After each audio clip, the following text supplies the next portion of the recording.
Good morning, everybody. Lee Brower here, and welcome to this week's edition of Meaningful Monday. I am grateful to be here, and I am glad to be here. And you know what? Today is my birthday. So, you know what? Does that mean I'm finally mature? We hear the word mature thrown around as if it means something. You hear for mature audiences only, and then it's full of trash. Is that what the world means by mature? We're living in a world where immaturity is being celebrated. Just look at today's sitcoms. Look at our social media, our movies. They're out there making adults or mature people actually look immature and very stupid. Where are the real heroes? Where are the role models? We live in a time that is so full of information, which tries not only to inform us, but also sometimes to misinform. One evening, an old Cherokee told his grandson about a battle that goes on inside people. He said, "My son, the battle is between two wolves that is inside us all.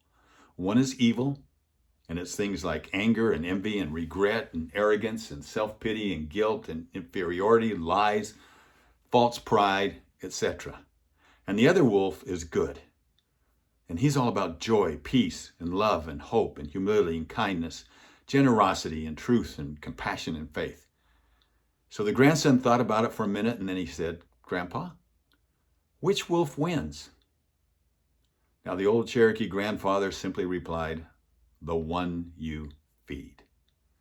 And it may not be till we've lived long enough in our lives that we can look backwards, that we will actually recognize the truth that is found in this simple story. I think it has a lot to do with maturing, and I think a lot to do with leadership. Is there a relationship between maturity and leadership? Perhaps it's not too far off the mark to say adult conduct, maturity, is a process. But that conduct or that maturity is generally developed through self-discipline, reliance, practice, and continuing effort. I was impressed with what Neil A. Maxwell wrote one time. He's an American scholar, educator, and religious leader. And he shared 8 qualities or characteristics of mature leadership. And I'm going to paraphrase them. Number 1, vision-driven. Leaders, true leaders, mature leaders are vision-driven. So it doesn't mean humility isn't thinking less of yourself. It is thinking of yourself less.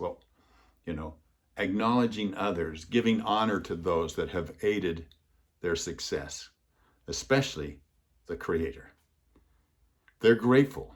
Immature people presume they deserve everything good that happens to them. Mature leaders see the big picture, and they realize how blessed they are, and they express gratitude often. They see trials as opportunities. They don't have to wait for the rainbow to enjoy the rain. They're principle-based decision makers. So their decisions are based on character, not feelings. They have values-based principles that guide every decision. Their character is master over their emotions and over their environment. Number 5, they're self-insured. They are self-assured, not insured. They're self-assured. They are unshaken by flattery or by criticism. There is nothing as good as it seems and nothing as bad as it seems. They're secure in their identity. Number 6, we call it arrows out. They have an outward mindset. They know how to prioritize others before themselves. They understand that their actions, revolve around others.